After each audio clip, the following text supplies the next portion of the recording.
வணக்கம். உங்கள் சதீஷ் ஆறுமுகம்.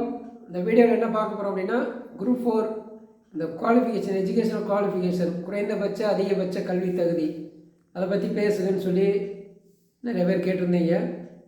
அதில் என்ன அப்படின்னா, ஏற்கனவே பட்ட காலிலே படும் கெட்ட குடியே கெடும் அப்படின்வாங்க.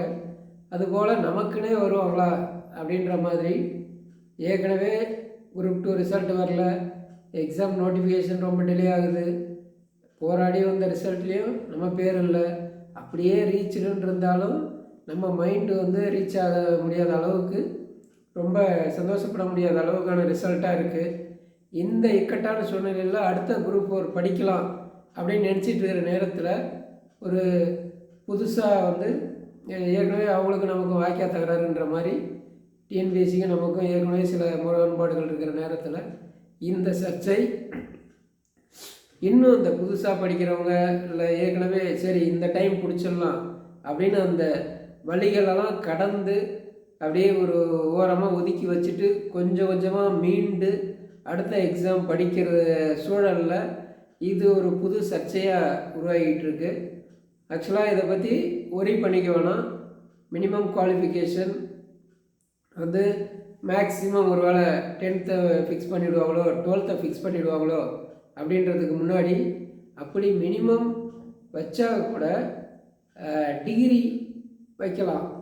பட் டிகிரி வைக்கிறது மூலமாக 10th படித்த கிராமப்புற மாணவர்கள் பல பேர் பாதிக்கப்படுவாங்க.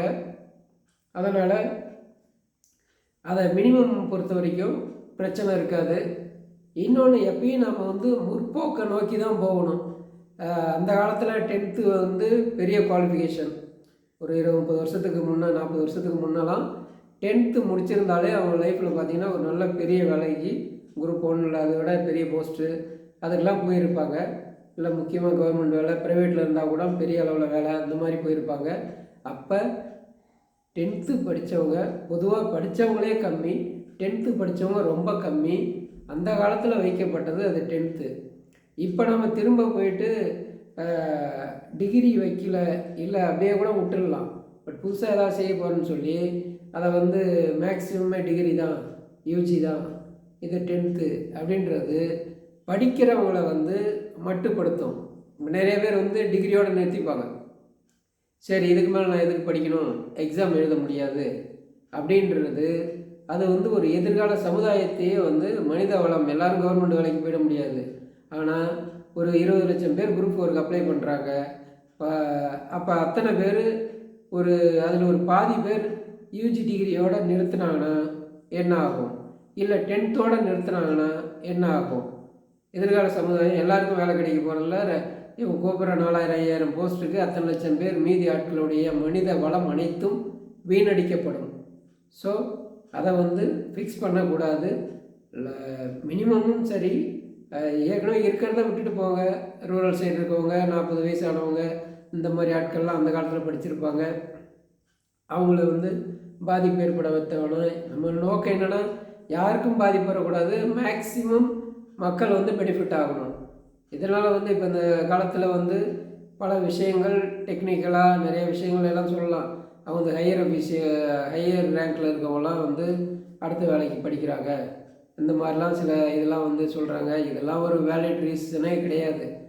ஆக்சுவலாக படிக்கிறாங்க.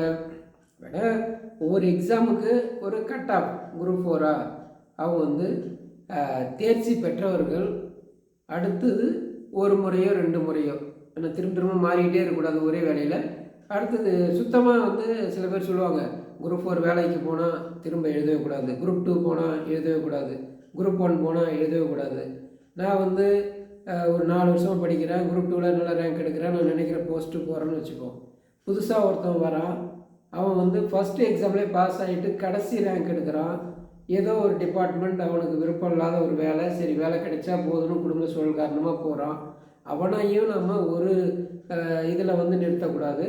பட் சீலிங் வேணால் நிர்ணயம் பண்ணலாம். ஒரு டைம் வேலைக்கு போயிட்டாங்க குரூப் 4ல் அப்படின்னா, திரும்ப ஒரு டைமோ 2 டைமோ அதுக்கு மேலே திரும்ப எழுதுறது இன்னொருத்தவங்க வாய்ப்பை பறிக்கிற மாதிரி இருக்கும். அந்த மாதிரி வேணால் ஃபிக்ஸ் பண்ணலாமே தவிர இதுவும் பண்ணக்கூடாது. அடுத்தது அதிகபட்ச கல்வி தகுதி. நிர்ணயம் செய்யணுமா அப்படின்னா, அவங்க வந்து அந்த கோர்ட்டில் வந்து கொஸ்டினே வந்து ஒரு இந்த மாதிரி கான்ஸ்டியூஷனல் பாடியில் வர எக்ஸாம் இந்த மாதிரிலாம் கிடையாது.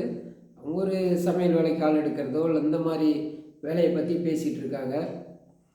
ஒரு திறமையான ஆட்கள் ஒரு பிஹெச்டி முடித்தால் விஏஓ எழுதுகிறாரு அப்படின்னா, அது வந்து நம்ம வந்து எப்படி குறை சொல்ல முடியும்?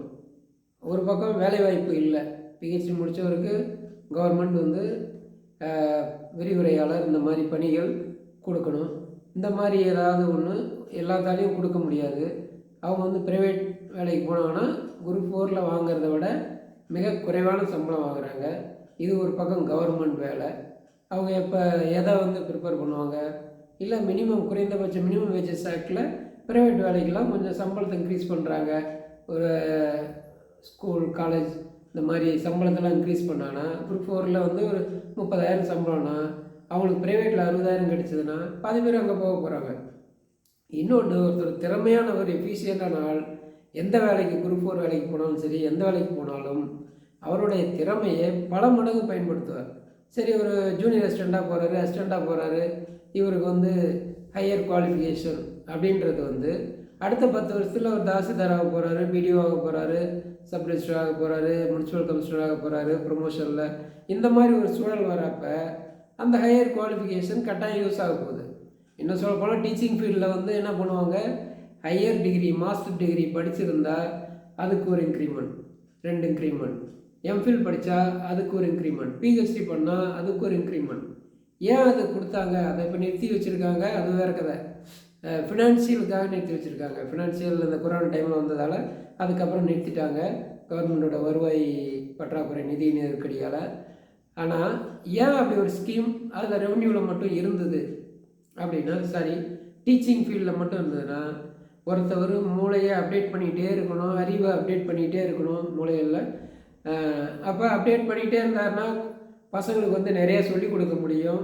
நல்ல நாலேஜாக இருக்கும்போது எதிர்கால சமுதாயத்தை தலை சிறந்த சமுதாயமாக உருவாக்க முடியும்.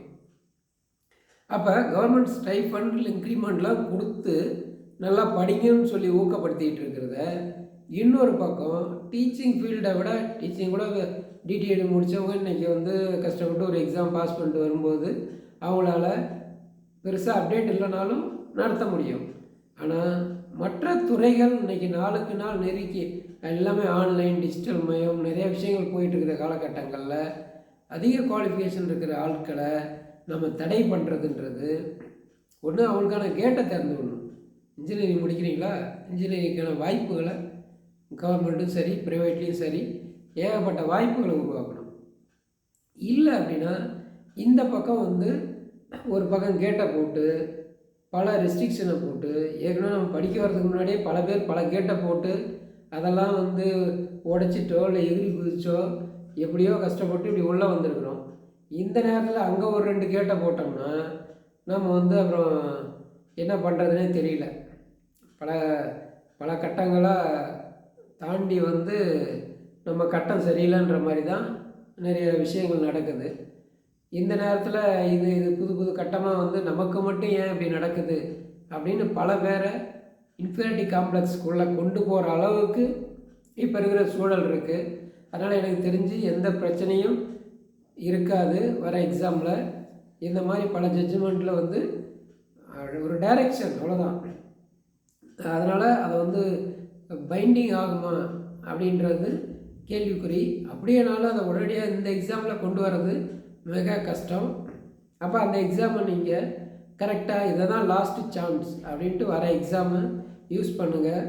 அதிலே வெற்றி பெறதுக்கு முயற்சி செய்யுங்க. இதை பற்றி ஒரி பண்ணிக்க வேணாம். நீங்கள் படிக்கிறபடி படிங்க. பொதுவாக மிகப்பெரிய மாற்றத்தை ஒரே நாளில் நிகழ்த்திட முடியாது. அப்படி ஒரே நாளில் நிகழ்த்தினா அந்த மாற்றம் சரியானதாக இருக்காது, அனைவருக்கும் பொருந்தக்கூடியதாகவும் இருக்காது, அனைவருக்கும் பாதிப்பை உண்டாக்கும் வகையில் இருக்கும். வெல்ஃபேர் ஸ்டேட், மக்கள் நல அரசு மக்களுக்கானது. மக்களுக்கு தீமை, நிறைய மக்களுக்கு தீமை வருதுன்னா எந்த நீதிமன்றம் டைரக்ஷன் கொடுத்தாங்களோ அதே நீதிமன்றத்தை நாம் அணுகலாம். எங்களோட அடிப்படை உரிமை பாதிக்கப்படுதுன்னு அனைத்து வகையிலையும் வழிவகை இருக்குது. இதை பற்றி பெருசாக ஒரி பண்ணிக்காமல் நீங்கள் படிக்கிற வேலையை பாருங்கள். நம்ம நிறைய பேர் அதை வந்து உங்களுக்கு ஆதரவாக நிற்கிறோம். வெற்றி நமதே, வேலை நமதே, நாளையும் நமதே.